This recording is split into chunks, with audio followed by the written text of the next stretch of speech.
네, 오늘 사도행전 강의 두 번째 시간입니다. 사도행전 1장 6절로 11절의 말씀을 가지고 성령이 답입니다 라고 하는 제목으로 말씀 나누도록 하겠습니다. 오늘날 우리는 성령, 하나님, 성령의 은사, 이런 단어들을 많이 사용합니다. 가장 처음 이 성령의 역사에 대해서 말씀하신 분은 예수님이십니다. 예수님은 제자들에게 성령을 기대하도록 했습니다. 성령은 예수님의 영입니다. 성령은 예수님을 깨닫게 하는 영이고, 성령은 예수님이 한 일을 제자들도 할 수 있도록 하는 영입니다. 성령은 예수님과 분리된 것이 아니라 성령은 성부 하나님, 성자 예수님, 성령 하나님 삼위일체십니다. 우리는 이것을 믿습니다. 성경 어디에도 삼위일체다 이런 말은 없습니다. 이것은 학자들이 조직신학을 연구하면서 학자들이 만들어낸 그러한 학술적인 용어지만 우리는 이 말을 믿습니다. 하나님, 성부 하나님과 성자 예수님과 성령 하나님은 서로 한 분이시면서 서로 위격만 다른 것입니다. 그런데 한 분이라고 하는 것은 서로 의존적인 관계에 있다라고 하는 것입니다. 오늘 저는 사도행전 1장 6절부터 11절의 말씀을 보면서 또 전체적으로는 사도행전 1장 1절부터 11절의 이 말씀을 보면서 예수님이 그 모든 이후의 문제들에 대해서 누구를 의지하는가 하는 그러한 뉘앙스가 오늘 본문에 있다라고 여겨지는 것입니다. 예수님은 제자들에게 성령을 받으라, 성령을 기대하라, 예루살렘을 떠나지 말고 기다리라 계속 말씀합니다. 제자들의 상태를 잠깐 볼까요?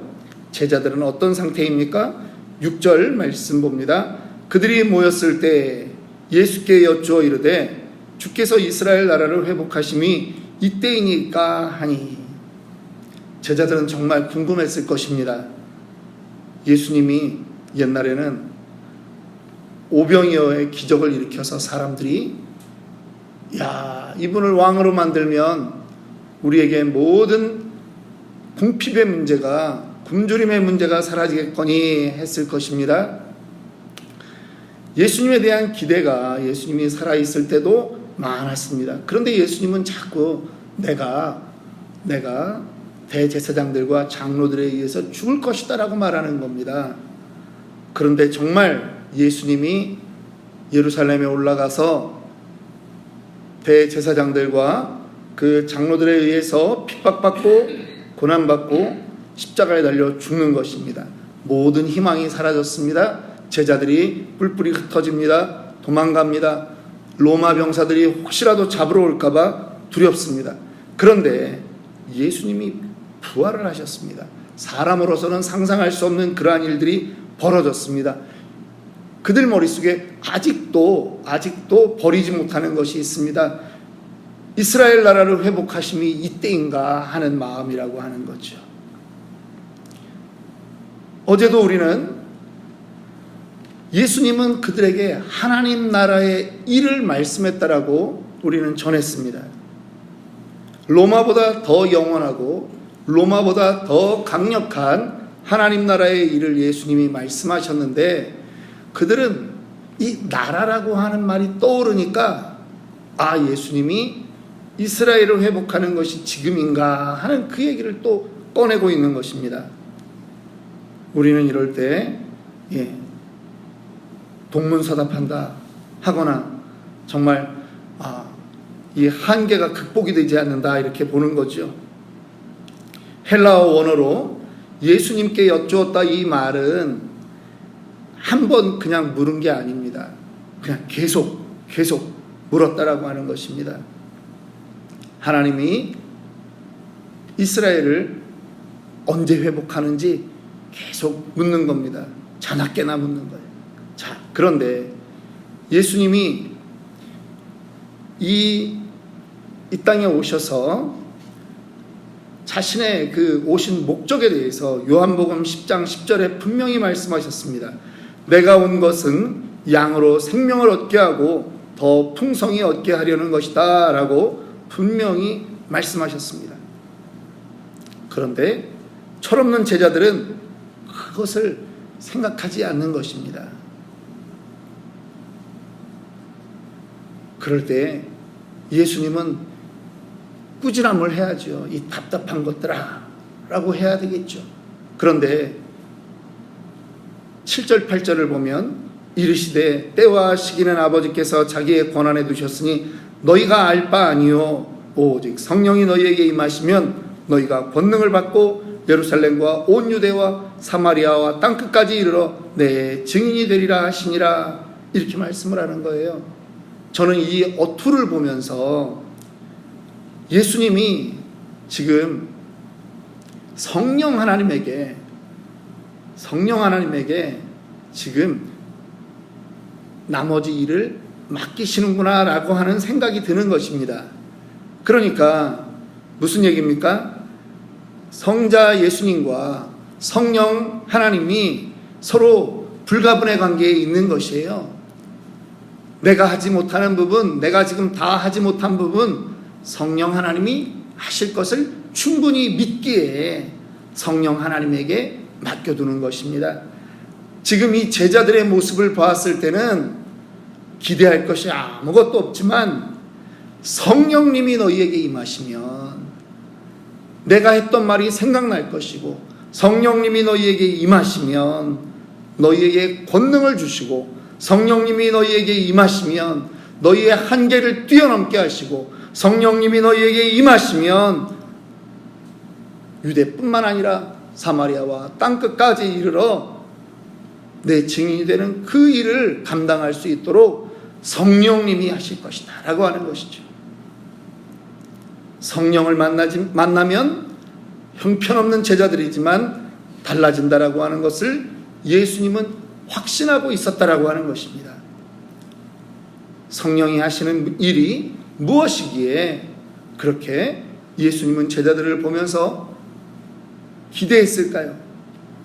성령님은 권능입니다. 파워입니다. 능력입니다. 위로이고 겸손이고 온유이고 성령님은 하늘의 비밀을 우리에게 알려주시는 분이다라고 하는 것입니다. 성령을 만나면 인생이 바뀝니다. 우리가 이 자리에 있는 이유가 있습니다. 성령을 만났기 때문입니다. 성령을 만났기 때문에 오늘 우리는 이 자리에 있을 수 있는 것입니다. 나의 한계에 극복할 수 있는 모든 근거는 바로 성령 하나님이다 라고 하는 것이죠. 유대인으로서는요 참 껄끄러운 단어가 늘 있습니다. 유대 땅에 살면서 갈릴리로 올라가려고 하면 사마리아라고 하는 단어가 늘 그들을 괴롭힙니다. 위로 올라가야 되는데 올라가질 못합니다. 땅을 밟기도 싫은 그러한 종족들이 있는 것입니다. 따지고 보면 자기네랑 똑같은 그러한 조상 아래서 자랐는데 싫은 거예요.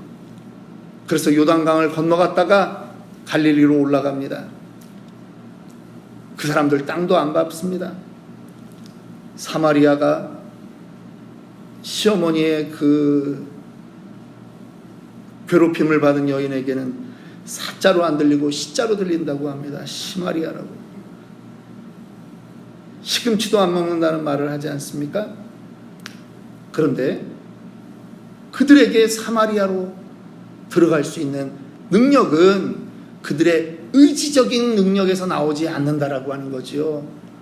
성령이 함께하면, 성령이 임하면 변하게 되어 있다라고 하는 것입니다. 오늘 우리는 이미 사도행전의 28장까지의 모든 내용을 알고 있습니다. 예루살렘과 온 유대와 사마리아와 땅 끝까지 이른다라고 하는 이 네 가지 단어는 이제 사도행전에서 계속 우리에게 어떻게 전개되고 있는지 보여줄 것입니다. 특별히 이 사마리아는 그들이 철천지왼수로 여기고 있던 멸시하던 그 땅이었는데, 예루살렘이 핍박을 받자 빌립 집사가 그 안으로 들어가는 것 아닙니까? 그곳에서 큰 부흥을 일으키는 것입니다. 성령 하나님의 역사가 그곳에서도 일어나는 것을 경험하게 되는 것입니다. 9장을 넘어가면 사도 바울을 통해서 땅끝으로 복음 전해지는 그 일들을 보게 되는 것입니다. 성령 하나님이 우리 인생의 답입니다. 성령 하나님만 믿으면, 성령 하나님만 임하면, 성령 하나님만 우리와 함께하면 인생이 달라집니다. 저는 로마서를 지난번에 우리 교회에서 강의하면서 제가 썼던 로마서의 그 입장을 잘 대변하고 있는 그 예화를 썼던 기억이 납니다. 오늘 그거 입양에 대한 예화인데 그곳에서 조금 바꾸어서 한마디를 좀 하고 싶습니다. 어린아이가 고아원 앞에 버려졌습니다. 울고 있습니다. 옷도 헤어졌고 굶었고 돈도 없습니다. 지나가는 사람들 눈에 보면 그냥 거지일 뿐입니다. 이 아이는 유괴되었던 아이입니다. 그런데 유괴범도 이 아이를 어찌하지 못하다 보니 그냥 고아원 앞에다 버렸습니다. 원장님이 나와서 추위에 떨고 있고 굶주림에 떨고 있는 이 아이를 품에 안고 들어갑니다. 그런데 원장님은 이 아이를 고아라고 생각하지 않는 것입니다. 잠시 후에 경찰이 너의 신원을 확인하고 너의 부모를 찾아주면 이 아이는 행복한 아이라고 하는 것이죠. 그렇기 때문에 이 아이의 인생은 지금은 잠시 초라해 보일지 모르지만 잠시 후 부모를 만나는 순간 이 아이는 완전히 달라진다라고 하는 것입니다. 정말 경찰들이 컴퓨터로 다 조회를 하고 나중에 이 아이 부모가 왔습니다. 아주 잘 사는 분이고요, 아주 훌륭한 인격자이고요, 아주 행복한 가정입니다. 이 아이는 지금 잠시 해진 옷을 입었고 씻지 못해서 더러웠고 굶주렸고 돈 없었지만 이 아이의 장래의 모습은 아주 행복한 그러한 아이다라고 하는 것이죠. 성령 충만과 성령 충만 이전의 우리의 모습, 성령이 임재한 우리의 모습과 예수를 알지 못하는 우리의 모습은 그렇다라고 하는 것입니다. 그런데 우리가 예수를 믿지 못하는 사람을 보았다라고 해서 우리가 그냥 놔두면 되겠습니까?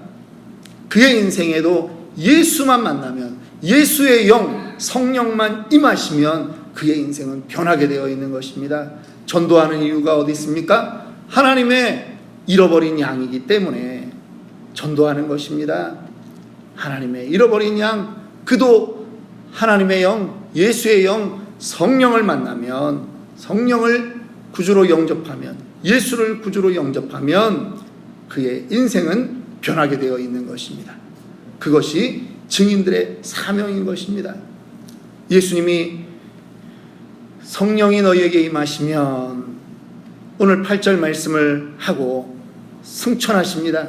말씀을 마치시고 그들 보는 데서 올리워져 가십니다. 멍하니 제자들이 하늘만 바라봅니다.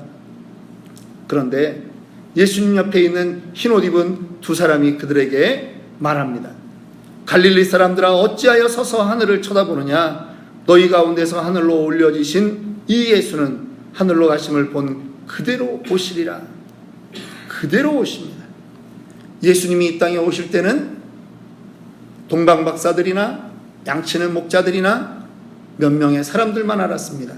그런데 이제 예수님이 다시 올 때는 올라가심을 본 그대로 많은 사람들이 부정할 수 없는 그러한 것으로 오십니다.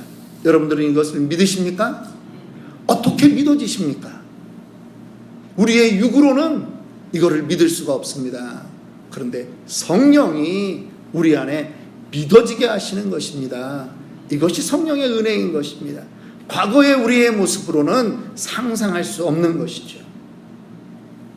예수님에 관해서 성경에 언약되어 있는 것이 약 300여 군데 약속되어 있습니다. 오실 예수님에 대해서 약속되어 있고 이제 다시 오실 예수님에 대해서 약속되어 있습니다. 그런데 오실 예수님은 이미 다 성취되었습니다. 다시 오실 예수님에 대한 부분만 남아있는 것입니다. 그런데 그 앞에서 오실 예수님에 대한 예언이 다 이루어진 걸 보면 우리는 이제 무엇을 믿을 수 있습니까? 다시 오실 예수님을 우리는 믿을 수 있다라고 하는 것입니다. 성령이 우리에게 믿어지게 하시는 것입니다. 성령이 답입니다. 인생의 성령이 답입니다.